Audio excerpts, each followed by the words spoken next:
రంగాపురం గ్రామం. ఊరి నడిబొడ్డున ఉన్న రచ్చబండ స్వాతంత్రం వచ్చిన కొత్త రోజులు.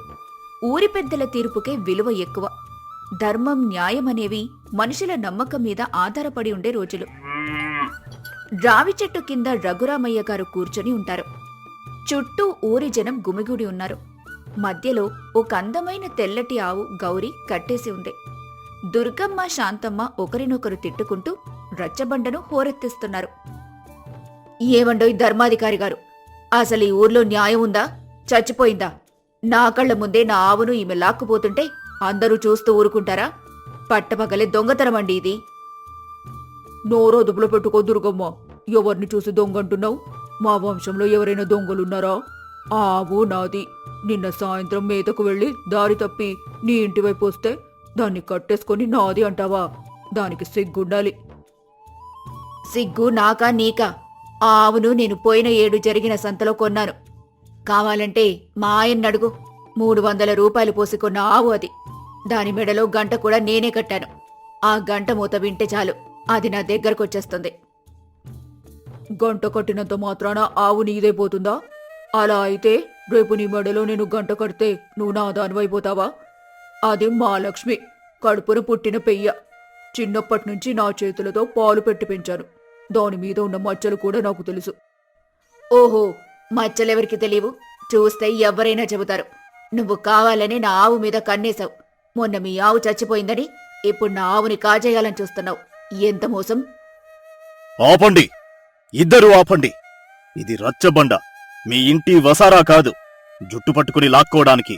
మర్యాదగా మాట్లాడండి. సమస్య ఏంటో స్పష్టంగా చెప్పండి. అరుపులు కేకలతో న్యాయం తేలదు. అయ్యా, మీరే న్యాయం చెప్పాలి. నేను వర్తకం చేసుకునేదాన్ని. నాకు అబద్ధం చెప్పాల్సిన అవసరమేముంది? ఆ ఆవు నా దొడ్లో పెరిగింది. నిన్న రాత్రి ఇది తప్పించుకొని బయటకు వెళ్తే ఈ శాంతమ్మ తన గొడ్లో కట్టేసుకుంది. పొద్దున్నే వెళ్ళడిగితే ఇది నా ఆవు అని దబాయిస్తోంది.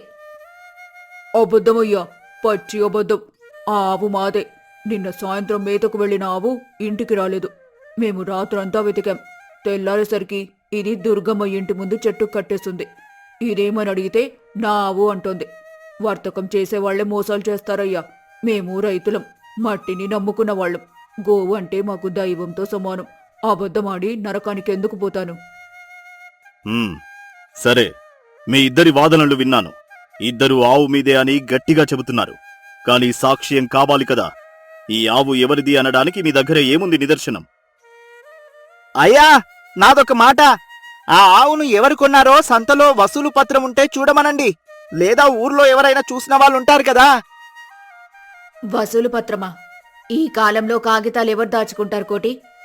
మా ఆయన ఊర్లో లేరు, పట్నం వెళ్లారు. ఆయన వస్తే గాని కాగితాలు దొరకవు. అయినా నా ఆవును నేను గుర్తుపట్టలేనా? మా ఇంట్లో పుట్టిన పెయ్యకు వసూలు పత్రం ఎక్కడి నుంచి తేవాలయ్యా? దానికి పురుడు పోసిన పాలేరు రాముడు ఇప్పుడు ఊర్లో లేడు. వాడుంటే చెప్పేవాడు. విచిత్రంగా ఉందే. ఇద్దరి దగ్గర సాక్ష్యాలు లేవు, సాక్షులు లేరు. ఆవు మాత్రం మౌనంగా ఉంది. జనం వెనుక వైపు ఒక మూలగా మల్లన్న నిలబడి ఉన్నాడు. చిరిగిన బట్టలతో బలహీనంగా ఉన్నాడు. ఆవును చూసి అతడి కళ్లల్లో నీళ్లు తిరుగుతున్నాయి. పక్కన్నే ఉన్న తన స్నేహితుడు సుబ్బడితో మెల్లగా మాట్లాడుతున్నాడు. సుబ్బన్న, చూసావా మన గౌరీ ఎలా చిక్కిపోయిందో? దాని కళ్ళ కింద చూడు, చారలు కట్టాయి, ఎముకలు కనిపిస్తున్నాయి. సరిగ్గా తిండి పెడుతున్నారో లేదో. ఊరుకో మల్లన్నా, అది ఇప్పుడు పెద్దోళ్ళ గొడవ. నువ్వు మధ్యలో వెళితే నలిగిపోతావు. అయినా నువ్వు ఆ దుర్గమ్మ గారింట్లో పాలేరుగా చేసినప్పుడు దాన్ని కంటికి రెప్పలా చూసుకున్నావు. కాని ఇప్పుడు నీది కాదే. పని మానేసి 2 ఏళ్లయింది కదా. నాది కాకపోవచ్చు సుబ్బన్న, కాని అది పుట్టినప్పుడు దాని తల్లి ఈది చనిపోతే, ఆవు పాలు దొరక్కపోతే నా భోజనం డబ్బులతో సీసా పాలు కొని పట్టి పెంచాను. ఓసారి దానికి జబ్బు చేసి కాలు విరిగిపోతే దుర్గమ్మగారు దీనివల్ల లాభం లేదు, కటికవాడికి అమ్మేద్దామన్నారు. నేను కాళ్ళ వేళ్ళ పడి బతిమిలాడి నా కూలీ డబ్బులు తగ్గించుకుని మరీ దానికి మందులు వేయించి బతికించుకున్నాను. అది నన్ను విడిచి ఉండలేదు సుబ్బన్న. పాపం, ఆ విషయం దుర్గమ్మకు తెలియదా? ఆవిడకు పాల మీదే ధ్యాస, ఆవు మీద కాదు. అది పాలు ఇవ్వడం తగ్గించగానే ఆవిడ దాన్ని పట్టించుకోవడం మానేసింది. నేను పని మానేశాక ఆవును పట్టించుకునే నాథుడే లేడు. ఇప్పుడు ఆ శాంతమ్మ గారు కూడా ఆవు నాదే అంటున్నారు. ఆవు ఎవరి దగ్గరకు వెళ్ళినా దానికి కడుపు నిండా మేత పెట్టేవారు లేరు సుబ్బన్న. అదే నా బాధ. మరి వెళ్ళి ధర్మాధికారి గారికి చెప్పరాదా? అయ్యా, ఆ ఆవును నేను పెంచాను అని. నేను చెబితే ఎవరు వింటారు? పాలేరుగాడికి ఆవు మీద హక్కేంటి? వీడు కూడా వాటా కోసమే వచ్చాడు అని తరిమేస్తారు. పైగా దొంగతనం మోపినా మోపుతారు. మాలాంటి పేదోడి మాట ఈ రచ్చబండ మీద చెల్లదు సుబ్బన్న. మల్లన్న ఆవు వైపు దీనంగా చూస్తాడు. ఆవు ఒక్కసారి తలెత్తి జనంలో మల్లన్న ఉన్న వైపు చూసి చిన్నగా అంబా అని అరుస్తుంది. మల్లన్న కళ్ళు తుడుచుకుంటాడు. దుర్గమ్మ, నువ్వు ఆవు నీదే అంటున్నావు కదా, దానికి రోజుకు ఎంత మేత వేస్తావు? దానికి ఇష్టమైన తిండేంటి? అదా అంటే మా పనివాడు వేస్తాడండి. నాకేం తెలుసు? గడ్డి తింటుంది, తౌడు తాగుతుంది. ఆవులన్నాక గడ్డే కదా తినేది. లడ్డూలు తింటాయా ఏంటి? హుహు. సరే శాంతమ్మ, నువ్వు చెప్పు. ఈ ఆవుకేదైనా గుర్తుందా? దానికెక్కడైనా దెబ్బ తగిలిందా? దెబ్బలో అండి? చిన్నప్పుడు ఎప్పుడో దెబ్బ తగిలింది, కానీ ఎక్కడో గుర్తులేదు. కుడికాలా ఎడమకాలా? ఆ వెనుక ఎడమకాలికి చిన్న మచ్చ ఉంటుంది చూడండి. బసవయ్య, చూడు. లేదు బాబు, ఎడమకాలికి మచ్చలేదు, కుడికాలికి చిన్న గీతలా ఉంది. ఆ అదేనండి, నేను కంగారులో పొరబడ్డాను. కుడికాలే, నాదే ఆవు. చూసారా ధర్మాధికారి గారు, ఈమెకి ఏమీ తెలీదు, అబద్ధాలు చెబుతుంది. ఆవు నాదే. నువ్వు కూడా దానికి ఏం పెడతారో చెప్పలేకపోయావు దుర్గమ్మ. ఇద్దరు ఆవు మీద హక్కు కోరుతున్నారు కాని ఆవు గురించి పూర్తిగా తెలిసిన వాళ్ళలా లేరు. అయా, ఇలా లాభం లేదు. ఆవును విడదీయలేం. చెరిసగం చేసి ఇవ్వండి. మూర్ఖుడా, ఇది ప్రాణమున్న జీవం. పంచుకోవడానికి ఇదేమైనా పొలమా, ఆభరణమా? నోరు మూసుకొని కూర్చో. రఘురామయ్య గారు కాసేపు కళ్ళు మూసుకొని ఆలోచించారు. వాతావరణం నిశ్శబ్దంగా ఉంది. ఆవు అంబా అని అరుస్తూనే ఉంది. ఇక చాలు. మీ మాటల యుద్ధం ఆపండి. మాటలతో ఈ సమస్య తెగదు. ధర్మం గెలవాలంటే ఒక పరీక్ష పెట్టాలి. ఈ పరీక్షలో ఆవే తన యజమాని ఎవరో చెబుతుంది. ఆవు చెప్పడమా? అదేమైనా మనిషా మాట్లాడ్డానికి? ఎలా చెబుతుంది? మాట్లాడక్కరలేదు. ప్రేమకు భాష అక్కర్లేదు దుర్గమ్మ. బసవయ్య, ఆ ఆవు మెడలో ఉన్న తాడు విప్పై దాన్ని స్వేచ్ఛగా వదిలేయండి. చిత్తమయ్యా. బసవయ్య ఆవు తాడు విప్పేస్తాడు. గ్రామస్తులారా, వినండి. ఈరోజు ఒక వింత జరగబోతోంది. ఈ ఆవును ఇక్కడి నుండి వదిలేస్తున్నాం. అది ఎవరి ఇంటికి వెళ్లి ఎవరి గడప లోపల అడుగు పెడితే ఆ ఆవు వాళ్ళదే. అది దుర్గమ్మ ఇంటికి వెళ్తే దుర్గమ్మది, శాంతమ్మ ఇంటికి వెళ్తే శాంతమ్మది. దుర్గమ్మ సంతోషంగా చప్పట్లు కొడుతూ, అమ్మయ్య, నా ఇల్లు ఇక్కడికి కూతవేటు దూరంలోనే ఉంది. అది రోజూ నా ఇంటికే వస్తుంది. నాదే గెలుపు. నా ఆవుకు దారి బాగా తెలుసు. మా ఇల్లు కొంచెం దూరమే, కాని దానికి నా మీద ప్రేముంటే, పాత జ్ఞాపకముంటే నా వెనకే వస్తుంది. సరే వదిలేయండి, దైవం మీద భారం వేస్తున్నాను. ఒక నిబంధన: ఎవరు ఆవును బలవంతంగా లాగకూడదు, కొట్టకూడదు. కేవలం పిలవాలి. అది ఎటు వెళితే అటు వెళ్ళనివ్వండి. ఎవరైనా అడ్డుపడితే వారికి జరిమానా వేస్తాను. జనం కూడా ఆసక్తిగా సరేనంటూ ఆవు ఎటువైపు వెళ్తుందో చూద్దామని అనుకుంటారు. ఆవు తాడు విప్పగానే అది కాసేపు అయోమయంగా చుట్టూ చూసింది. జనం ఊపిరి బిగబట్టి చూస్తున్నారు. దుర్గమ్మ తన కొంగు నడుముకు చుట్టుకొని చేతిలో ఒక గుప్పెడు పచ్చగడ్డి పట్టుకొని ఆవు ముందుకొచ్చింది. రావే గౌరీ, రా, నా బంగారు తల్లి కదా. ఇంటికి వెళ్దాం పదా. నీకిష్టమైన తౌడు కలిపాను. బెల్లం ముక్కిస్తాన్రా.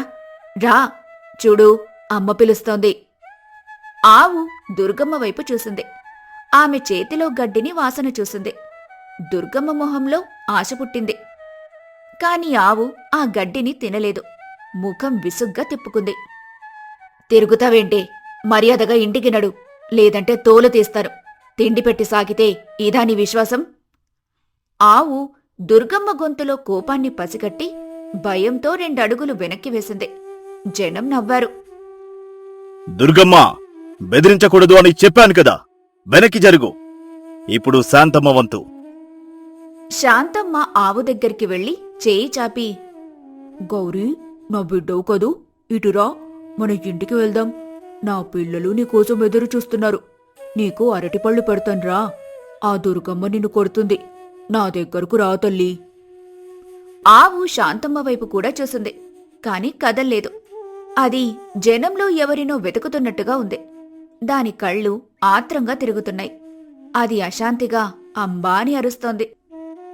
ఏంటయ్యా ఇది? ఇద్దరిని కాదంటోంది. దీనికి పిచ్చి పట్టిందా లేక దారి మర్చిపోయిందా? తొందరపడకండి. ఎవరు అడ్డు నిలబడకండి. దానికి దారి ఇవ్వండి. అది ఎవరి కోసం చూస్తుందో చూడనివ్వండి. ఆవు మెల్లగా అడుగులు వేయటం మొదలుపెట్టింది. దుర్గమ్మ ఇంటి దారి వైపు కాదు, శాంతమ్మ ఇంటి దారి వైపు కాదు. అది నేరుగా ఊరి దక్షిణ దిక్కున ఉన్న పేదవాళ్ల గుడిసెల వైపు నడక సాగించింది. అయ్యో అయ్యో, అది ఎక్కడికో పోతుంది. అటువైపంతా ముళ్ల పొదలు, పేదవాళ్ల గుడిసెలే కదా ఉన్నాయి. పిచ్చి పట్టినట్టుంది దానికి. అయ్యా, ఆపండి, నా ఆవు పారిపోతుంది. ఎవరూ ఆపకూడదు. నా ఆజ్ఞ మీరకూడదు. అదేం చేస్తుందో చూద్దాం. బసవయ్య, నువ్వు ఆవు వెనకే వెళ్ళు.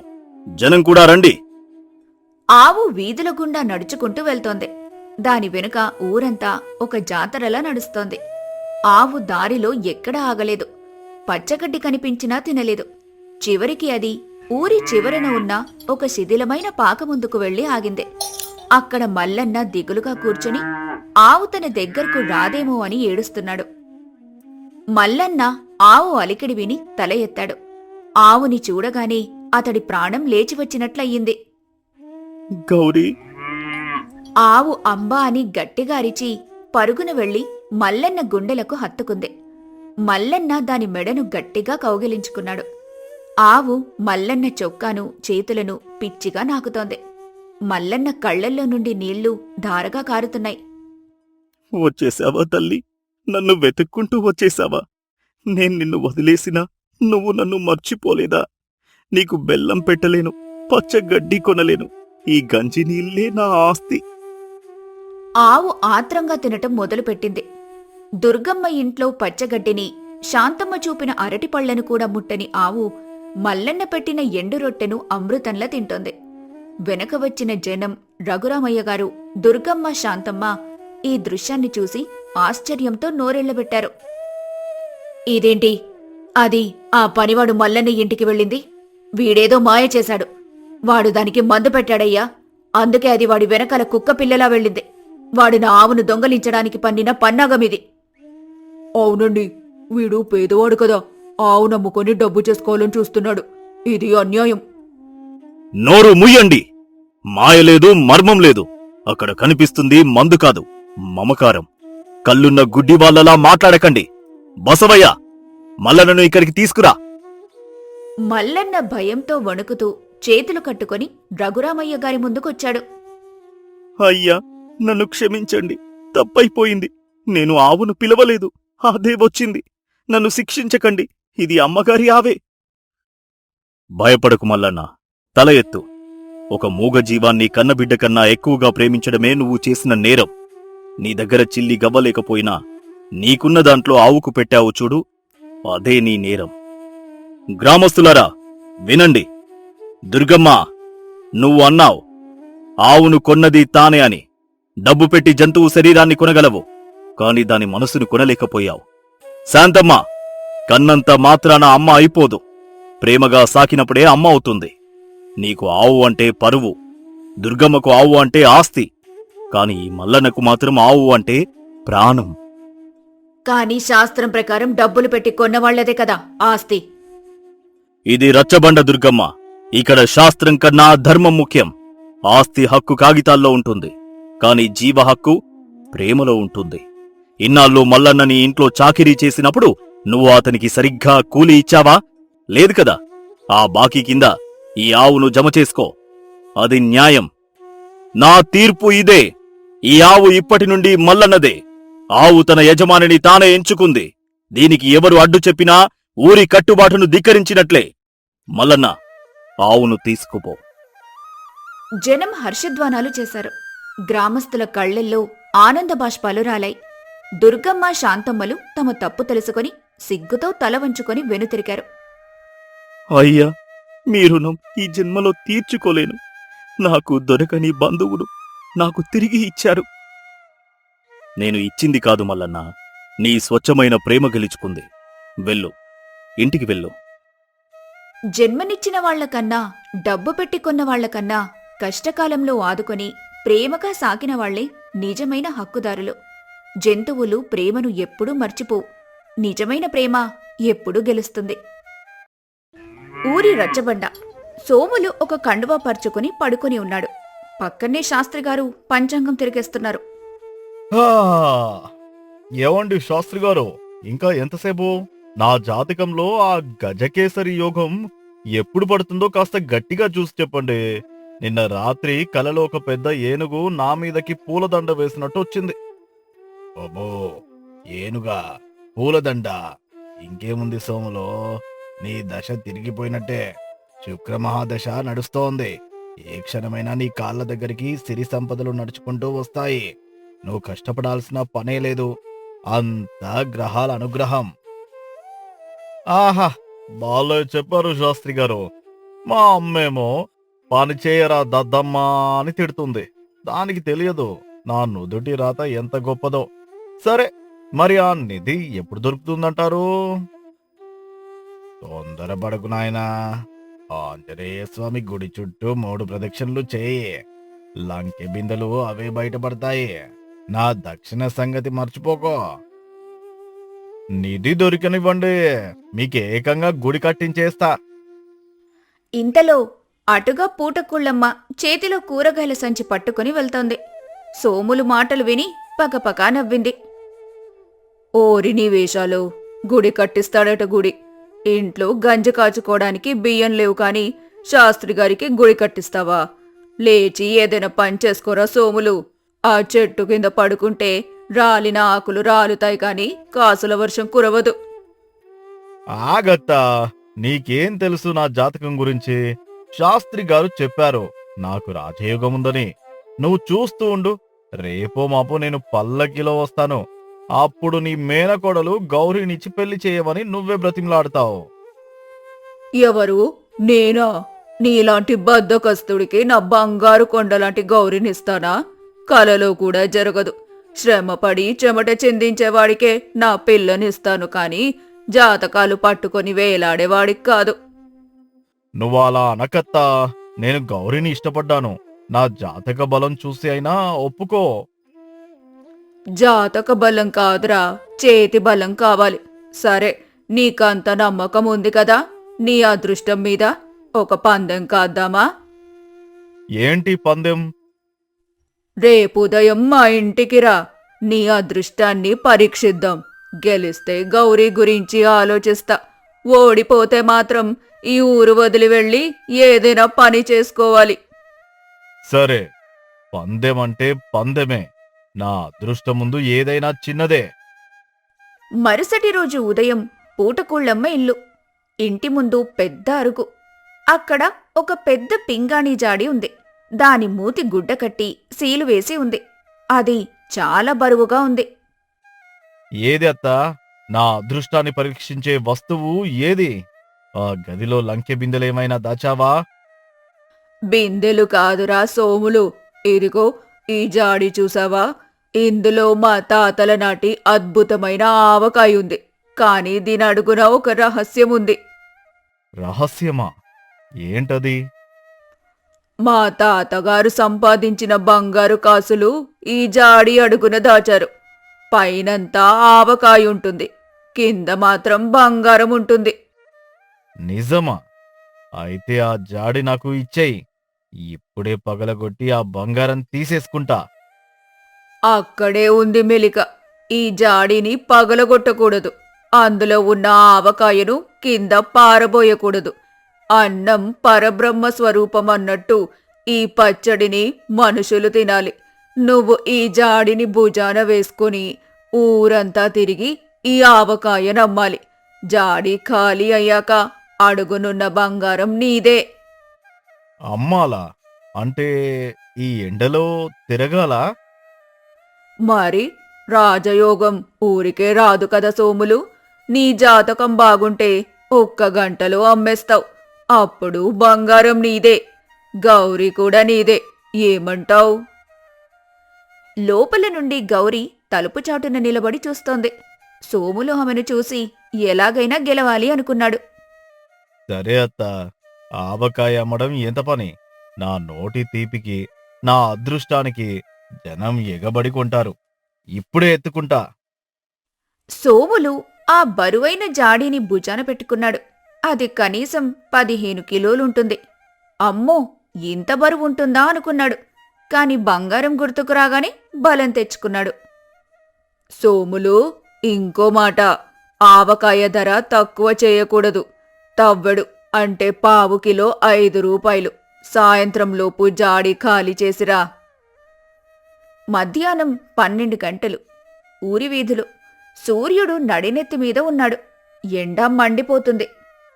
సోములు చెమటలు కక్కుతూ భుజం మీద జాడీతో నడుస్తున్నాడు. సోములు గొంతు సవరించుకొని నీరసంగా, ఆవకాయ, గుమగుమలాడే ఆవకాయ, ఎర్రటి ఆవకాయ, ఎవరైనా కొనండహో. కరణం గారి ఇంటి ముందు ఆగాడు. కరణం గారి భార్య వరలక్ష్మమ్మ అరుగు మీద కూర్చొని ఉంది. అమ్మగారు నమస్కారం. ఊటకూళ్ళమ్మగారి ఆవకాయ అండి. మా తాతల నాటి రుచి. కొంటారా? ఏరా సోములు, ఎప్పుడు చూసినా రచ్చబండ మీద పడుకునేవాడివి. ఈ రోజుదేదో కొత్త అవతారం ఎత్తావు. అందులో నిజంగా ఆవకాయేనా లేక మట్టా? అయ్యో, మాటలు అనకండి అమ్మగారు. ఇది అమృతం. ఒక్కసారి రుచి చూస్తే మళ్ళీ మళ్ళీ కావాలంటారు. మీ శ్రీవారు కరణం గారికి వేడివేడి అన్నంలో నెయ్యి వేసి ఈ పచ్చడి వడ్డిస్తే మీకెంతో పుణ్యం ఉంటుంది. భలే మాటలు నేర్చావురా. సరే, రుచి ఎలా ఉందో చూద్దాం. కాస్త ఆ విస్తర్లో వెయ్యి. సోములు జాగ్రత్తగా జాడీ దించి మూత తీసి ఒక గరిటెడు పచ్చడి విస్తరిలో వేశాడు. ఆ వాసన ఆ వీధంతా పాకింది. కొత్త ఆవకాయ వాసనంటే మాటలా? అబ్బబ్బా, ఏం రుచిరా సోములు. కారం, ఉప్పు, ఆవపిండి అన్నీ సమపాళ్లల్లో కుదిరాయి. మా ఇంట్లో పచ్చడైపోయింది. ఒక సేరు వెయ్యి. చిత్తం అమ్మగారు. వరలక్ష్మమ్మ సేరు పచ్చడి కొనుక్కొని 20 రూపాయలిచ్చింది. సోములు ఆ డబ్బులు తీసుకొని తన మొలతాడుకు కట్టుకున్న సంచిలో వేసుకున్నాడు. జాడీ కొంచెం తేలికైంది. కాని ఇంకా చాలా బరువుంది. మధ్యాహ్నం 2 గంటలు. పొలాల గట్టు. రైతులు మధ్యాహ్న భోజనం చేస్తున్నారు. వాళ్లకి కేవలం గంజి, ఉల్లిపాయ మాత్రమే ఉన్నాయి. సోములు అక్కడికి చేరుకున్నాడు. కాళ్ళు లాగుతున్నాయి. భుజం నొప్పి పెడుతోంది. ఏరా సోములో, ఆ ఎండలో ఏం మోస్తున్నావు? నీ అదృష్టం మూటనా? వెటకారం కాదు రంగడు బావా. ఇది ఆవకాయ. కడుపులో ఆకలి మండుతున్నప్పుడు నోటికి రుచిగా తగిలే ఆవకాయ. మీ గంజి అన్నంలోకి నంజుకుంటే స్వర్గం కనిపిస్తుంది. నిజమేరా, ఈరోజు కూర వండలేకపోయాం. ఒట్టి గంజి దిగడం లేదు. కానీ డబ్బులు లేవురా సోములో. డబ్బులు లేకపోతే ఎలా బావా? నేను లెక్క చెప్పాలి కదా. కాని వాళ్ల ఆకలి చూసి జాడి అడుగున ఉన్న బంగారం గుర్తుకొచ్చి, సరేలే, పంట చేతికొచ్చాకిద్దువుగానే. ముందు కొనండి. జాడి ఖాళీ అవ్వడమే నాకు ముఖ్యం. నువ్వు దేవుడివిరా సోములో. పోనీలే, నా దగ్గర చిల్లరుంది, ఇస్తాను. ఒక అరకిలో వెయ్యి. రైతులందరూ చుట్టూ చేరారు. ఆకలి మీదున్న వాళ్లకి ఆ ఆవకాయ వాసన ప్రాణం లేపింది. అందరూ తలా ఒక పావు కిలో, అరకిలో కొన్నారు. సోములు చేతి నిండా చిల్లర నాణేలు, చిన్న నోట్లు జమయ్యాయి. జాడి సగం ఖాళీ అయ్యింది. అమ్మయ్యా, సగం భారం తగ్గింది. అంటే నేను బంగారానికి దగ్గరవుతున్నానన్నమాట. కానీ ఈ ఎండకి నా ప్రాణం పోయేలా ఉంది. కష్టమంటే ఇంత నొప్పిగా ఉంటుందా? రోజు పూటకుళ్ళమ్మత్త, గౌరీ ఇంత కష్టపడతారా? అతనికి మొదటిసారి శ్రమ విలువ తెలుస్తోంది. దాహం వేస్తుంది. పక్కనే ఉన్న కాలువలో నీళ్లు తాగి ముఖం కడుక్కున్నాడు. ఆ చల్లటి నీళ్లు ముఖానికి తగలగానే కొత్త శక్తి వచ్చింది. పంతులు గారు నమస్కారం. ఏంటి సోములో ఈ వేళప్పుడు? ఏంటి ఆ జాడే? సార్, ఇది మామూలు జాడి కాదు, అక్షయ పాత్ర. ఇందులో ఉన్న ఆవకాయ తింటే మీలాంటి పండితులకి ఇంకాస్త జ్ఞాపక శక్తి పెరుగుతుంది. పిల్లలకి పాఠాలు చెప్పే ఓపిక వస్తుంది. పూటకూలమ్మ గారి స్వహస్తాలతో చేసిన పచ్చడి. నీ దగ్గర వ్యాపార విద్య కూడా ఉందే సోములు. సరే, మా ఆవిడకి కొత్త ఆవకాయ అంటే ఇష్టం. మిగిలింది ఎంత ఉందో చూడు. ఇంకా కొంచెమే ఉంది. ఒక 2 కిలోలు ఉండొచ్చు. సరే, మొత్తం ఇచ్చేయి. రేపు మా చుట్టాలు వస్తున్నారు, పనికొస్తుంది. సోములు ఆనందంగా మిగిలిన పచ్చడంతా మాస్టారి టిఫిన్ బాక్సుల్లో గిన్నెల్లో వేశాడు. జాడి పూర్తిగా ఖాళీ అయింది. పంతులు డబ్బులిచ్చారు. సోములు సంచి నిండిపోయింది. జేబులు బరువుగా మారాయి. సోములు జాడీని తలకిందులు చేసి చూశాడు. అరే, జాడీ ఖాళీ అయింది. ఇప్పుడు బంగారం కనిపించాలి కదా. జాడీ లోపల చెయ్యి పెట్టి తడిమాడు. కేవలం అడుగున మిగిలిన నూనె, ఆవపిండి తప్ప ఏమీ తగల్లేదు. కళ్ళు నులుముకొని చూశాడు. ఏమీ లేదు. జాడీని గట్టిగా దులుపుతాడు. టంగ్ టంగ్ అని శబ్దం వచ్చింది తప్ప బంగారం చప్పుడు రాలేదు. ఏంటిది? బంగారం లేదా? అత్త మోసం చేసిందా? లేక నేను సరిగ్గా చూడలేదా? అడుగున ఏదైనా అర ఉందేమో. జాడీని అటూ ఇటూ తిప్పి చూశాడు. అది సాదాసీదా పింగాణీ జాడి. సోములుకి కోపం, ఏడుపు ఒక్కసారిగా వచ్చాయి. ఛీ, ఇంత కష్టపడి ఎండలో మాడి భుజాలు నొప్పి పుట్టేలా మోస్తే చివరికి మిగిలింది శూన్యమా? తన జాతకం మళ్లీ తిరగబడిందా అనుకుంటూ ఆవేశంగా పూటకూళ్ళమ్మ ఇంటికి పరిగెత్తాడు. సాయంత్రం 6 గంటలు. పూటకూళ్ళమ్మ ఇల్లు. సోములు ఆవేశంగా జాడీని అడుగు మీద పెట్టాడు. పూటకూళ్ళమ్మ, గౌరీ అక్కడ కూర్చొని ఉన్నారు. అత్తా, ఎంత పని చేశావు! పొద్దున్నే ఆశ పెట్టి ఈ బండ చాకిరీ చేయించావు. జాడీ ఖాళీ అయ్యింది, కాని అడుగున మట్టి తప్ప బంగారం లేదు. నా అదృష్టాన్ని ఇలా ఎగతాళి చేస్తావా? తొందరపడకు సోములు, జాడీ పూర్తిగా ఖాళీ అయ్యిందా? అయింది. కావాలంటే చూడు, నా చెయ్యి పెట్టి తడిమాను. ఒక్క కాసు లేదు. సరే, మరి ఆవకాయ ఏమైంది? పారబోసావా? లేదు, నువ్వు చెప్పినట్టే ఊరంతా తిరిగి కాళ్ళు అరిగేలా నడిచి అందరినీ బ్రతిమిలాడి అమ్మాను. మరి అమ్మితే వాళ్ళు నీకేమిచ్చారు?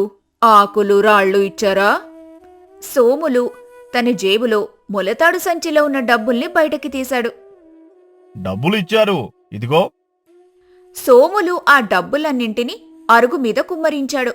చిల్లర నాణేలు, 10 రూపాయల నోట్లు, 20 రూపాయల నోట్లు అన్నీ కలిపి ఒక చిన్న గుట్టలా తయారయ్యాయి. ఆ రోజుల్లో అది పెద్ద మొత్తం. పూటకూళ్ళమ్మ ఆ డబ్బుల కుప్పను చూపిస్తూ, సోములు, సరిగ్గా చూడు, అక్కడ ఏం కనిపిస్తోంది? డబ్బులు, జనమిచ్చిన డబ్బులు. కాదు సోములు, అదే బంగారం. అదే నీ అదృష్టం.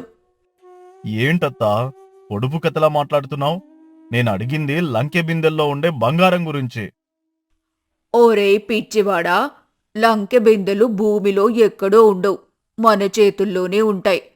ఉదయం నువ్వు వచ్చినప్పుడు నీ జేబులో చిల్లిగవ్వలేదు, కాని ఇప్పుడు చూడు, నీ ముందు 300 రూపాయలున్నాయి. ఇదెలా వచ్చింది? నువ్వు పడుకుంటే రాలేదు, జాతకం చూసుకుంటే రాలేదు. ఆ బరువైన జాడిని మోసి, చెమట చిందించి, నలుగురితో మాట్లాడి కష్టపడితే వచ్చింది. బావా, అత్త చెప్పింది నిజమే. ఇన్నాళ్ళు నువ్వు అదృష్టం కోసం ఎదురు చూశావు, కాని ఈరోజు నువ్వు ఆ అదృష్టాన్ని నీ భుజాల మీద మోసుకుని వెళ్ళావు. నీ కష్టమే ఈరోజు నీకు డబ్బు రూపంలో తిరిగొచ్చింది. చూడు, నీ ముఖంలో ఎంత కళ ఉందో. అది సోమరిపోతుగా ఉన్నప్పుడు అస్సలు లేదు. సోములు ఆ డబ్బుల వైపు, ఖాళీ జాడీ వైపు మార్చి మార్చి చూశాడు. అతని మనసులో ఏదో తెలియని బరువు దిగిపోయింది. ఉదయం నుంచి పడ్డ కష్టం, ప్రజల మెప్పు, కరణం గారి భార్య ఇచ్చిన ప్రశంస, పంతులిచ్చిన గౌరవం ఇవన్నీ గుర్తొచ్చాయి. అంటే జాడి అడుగున బంగారం లేదన్నమాట. అదంతా ఒక నాటకమా? అది నాటకం కాదురా, పాఠం. జాడి అడుగున బంగారం ఉందని చెప్పకపోతే నువ్వు ఆ బరువు మోసేవాడివా? కష్టపడేవాడివా? ఆ ఆశే నిన్ను నడిపించింది. కాని చివరికి నీకు అర్థమైంది కదా, కష్టే ఫలి అని. శ్రమ నీ ఆయుధమైతే విజయమే నీ బానిసవుతుంది. ఇదే నిజమైన రాజయోగం. అత్త, నాకు బుద్ధి వచ్చింది. ఇన్నాళ్ళు బద్ధకంతో బూజు పట్టిన నా మెదడుని ఒక్క ఆవకాయ జాడితో వదిలించావు. నిజమే, ఉదయం నేను ఆ డబ్బులు తీసుకుంటున్నప్పుడు కలిగిన తృప్తి ఆ రచ్చబండ మీద పడుకున్నప్పుడు ఎప్పుడూ కలగలేదు. శాస్త్రిగారు అక్కడికి వచ్చి అంతా చూసి, బాలే పని చేసావు పూటకుల్లమ్మా. నా పంచాంగం కన్నా నీ ఆవకాయ జాడినే బాగా పనిచేసింది. సోములు, నీకు పట్టాల్సిన గజకేసరి యోగం ఇదేనయ్యా. స్వయం కృషిని మించిన యోగం లేదు. అవును శాస్త్రి గారు, ఇక నుంచి జాతకాలు జోస్యాలు నమ్మను. నా చేతులే నా జాతకం రాస్తాయి. అత్త, రేపటి నుంచి పొలం పనులకు వెళ్తాను. లేదా నీకు సాయంగా కూరగాయల బండి తోస్తాను. కష్టపడి సంపాదిస్తాను. మరి గౌరీ సంగతి? జాడి ఖాళీ చేశావు, జేబు నిండా సంపాదించావు, అన్నింటికన్నా మిన్నగా బుద్ధి తెచ్చుకున్నావు. ఇంకేముంది, వచ్చే శ్రావణ మాసంలో ముహూర్తం పెట్టిద్దాం. గౌరీ సిగ్గుపడుతూ లోపలికి పరిగెత్తింది. అత్త, అయితే ఈ రోజు రాత్రికి ఈ డబ్బులతో అందరికీ మంచి విందు భోజనం పెడదాం. నా మొదటి సంపాదన కదా. మంచి పని. పద, వంటగదిలోకి రా. కష్టపడేవాడికి ఆకలి కూడా బాగా వేస్తుంది. అందరూ నవ్వుకుంటూ లోపలికి వెళ్లారు. అరుగు మీదున్న ఆ ఖాళీ జాడి సాయంత్రం వెలుగులో ఒక బంగారు కలశంలా మెరుస్తోంది. అదృష్టమనేది ఆకాశం నుంచి ఊడిపడేది కాదు, మన కష్టం నుంచి పుట్టుకొచ్చేది. సోమరితనంతో కూర్చొని కలలు కనేవాడికి ఏదీ దక్కదు. కాని లక్ష్యం కోసం శ్రమించేవాడికి విజయం తథ్యం. కష్టే ఫలి. కష్టపడితేనే ఫలితం దక్కుతుంది. నిజమైన బంగారం మన శ్రమే.